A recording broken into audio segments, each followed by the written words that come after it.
Hey, good morning. Donald Miller here. It is May 3rd, all right, and we're going to do a small topic here today. And it can be for the, let's say, the seasoned apprentice that is actually on the higher end scale where he's teaching the younger guys that are underneath of him, or the entry level apprentice that is learning from the higher end apprentice or even a mechanic. Be careful how you teach this trade to the younger generation. And the younger generation, be careful how you're learning this trade. And this is important because it can really mess you up if you get underneath a bad mechanic and the mechanic doesn't know how to properly train people.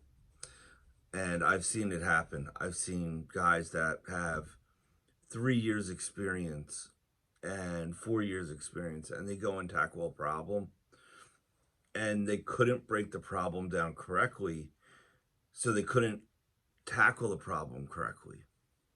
And this is what I mean by that. Okay, and I'll give a couple of examples here. So if we're on a service call, all right, and I have 30 things on this service call that I have to accomplish, and I have a good apprentice and an entry level apprentice with me. All right. I'm going to break the service call down into segments of what I have to do because the other guys can't do it, what the good apprentice can do, and then what are items that the entry level apprentice can do. Not do because I tell him, but do and explain and understand. He needs to understand why he's doing it. Any apprentice that just does something because they're being told to do it, they're never going to get very skillful in the trade. You have to understand why you're doing it, and then you can understand how to create a higher level of quality in your installation practices. If you're just doing because someone told you to do it, you don't know what the gauge of quality is besides, making your mechanic happy. Okay, and if that's your gauge of quality, that kind of sucks. That's not this trade. Okay, at least not that's not how we teach the trade. So what I typically will do is I will pull the entry level guy first. Or no, I'll probably pull the seasoned guy over first and give him instructions. Like, hey, get started on this, and this. And then that'll give me time to work with the helper or the entry level apprentice and set him up so he can stay working the whole day. It keeps him busy and I can check up on him throughout the day while my seasoned apprentice is tackling things that are of his skill set. So you want to make sure, at least I want to make sure when I have a couple guys underneath of me, that you're challenging their skill set. All right, if I want my entry level apprentice to become better, then I'm going to give him something that give him responsibility that challenges him, but explain what he's doing. He needs to understand electrically what he's doing, why is he doing it, what's the best methods of doing it. And then he goes about practicing all day long. So at the end of the day, he's a little bit better than what he started with. When you get into the seasoned guy, typically what I like to do is I'll get into a box or get into something, and then I'll have the seasoned guy near me so we can bounce back and forth. I can make sure he's okay, and then he can kind of dive into stuff that he doesn't understand yet, and I can coach him through it. That's a good management strategy, okay? That doesn't always happen. And a bad way to go about doing this is the mechanic is like, say it would be me. I would go and do all the work, and then I would just have the guys doing little things around me to keep me moving. All right. And oftentimes, mechanics that have been by themselves too much or were never properly trained on how to manage jobs, that's how they'll utilize guys. Like, they'll get started and they'll throw a guy ahead of them to prep an area and have a guy behind them to finish an area, and the mechanic is the one doing the majority of the work, because that's the only thing he knows. He knows how to work. He doesn't know how to manage.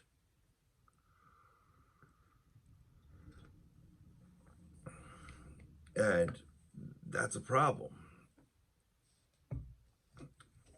Another problem that you could see is guys that do service calls too much and they don't know how to be on jobs. So with this line of work, okay, and I'm going to give an example because it happened, I guess, last year. We were setting a job up and we have to run a string of outlets. Let's just say 12 outlets. There's two different ways to do it. All right, there's a rough-in way, and then there is an install-as-you-go way. And the job is going to dictate which is a faster, more efficient method. 9 out of 10 times, a rough-in method is going to accomplish your goal in a faster, actually a better quality way. And what I mean by that is, a rough-in way is when you run the wire, your daisy chain in between all your outlets. You throw the wire in there where it's going to go, and then when the whole thing is daisy chained out, you go and staple it and support it. All right. That's the quickest method because you get all the outlets ran, and then you can go down there and tidy it up with some staples. The wrong way to do it is you bring the wire into one device, and then you staple down the line. Then you bring the wire into the second device. Then you staple down the line. Then you bring the wire into the third device. The problem with that method is you're constantly using different tools. So you're constantly having to stop what you're doing to change your role, your function, which in turn drags out the job and it makes it longer and longer. Where if you rough the whole circuit in, you can just sling wire for an hour. Boom, boom, boom, boom, boom. And then you're done slinging wire. When you go to staple, that's all you're doing is stapling. And you're stapling for like 20 minutes. And you go boom, boom, boom, boom, boom. Set up all your staples. Then you can go upstairs and you can box. Throw all your boxes in. The moment all your boxes are in, it's go time. You can device it out if that's where you're at. The other method, you're running and stapling, then next thing you know, you're doing the box, then you're back to wiring, then you're back to stapling, then you're back to doing a box, and it's just a very drawn out process. Both of them get the job done, all right? But one method shows the training in, both method actually shows the training in the apprentice. But one training is far more valuable than the other training method. And that's what I mean when we talk about guys learning the proper way to do electric. I've seen things installed 20 ways, but only one way was truly the correct way to do it. And a good mechanic can approach a problem and see 5 different ways to solve that problem and pick the most efficient way to solve it. And that comes through mentoring. That comes through being taught correctly. So it is important who you're learning this trade from. All right. I I can tell you I've had multiple different mechanics under on top of me. And there's a couple really good mechanics I've worked under that completely changed my game. But the other mechanics, like the ones that did things differently, they showed that you can gain a lot from them as well. Like sometimes their methods are warranted. And sometimes you can gain by learning what not to do. Because as an apprentice, you really don't have a lot of say sometimes.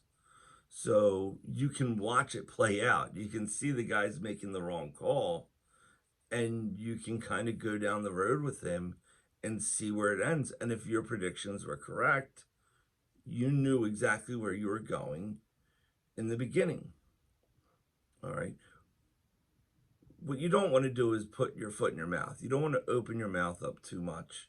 It depends on where you're at in the trade. There's a time when you're not supposed to talk at all, regardless of what you think you know. And then over time, you learn to have a voice and you learn how to approach and have a conversation. And that takes time to learn. It's not like typically, uh, it's not that I don't want my apprentices talking, it's that I want them to see the differences. Okay. Don't constantly have to chime in, kind of try to take a back seat and just see, just watch what the guys are doing.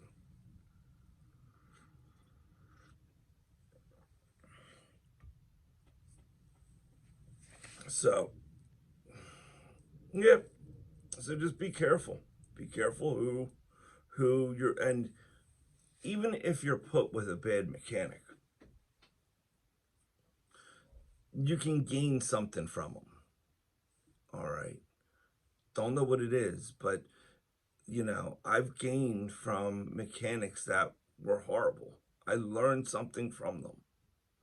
And then I moved on as quickly as possible. If I was with them for 3 weeks, I was with them for 3 weeks. And then when I was gone from them, it made me grateful to be with a better mechanic after those 3 weeks. So you kind of suffer, you persevere, and the moment you get away from them and you get put with like a decent mechanic, it's amazing, and you're just grateful for that. And at that's what makes that discipline and being able to go through it and not go nuclear. All right, it makes the good times that much better. So enjoy yourself today. God bless. Try to learn something.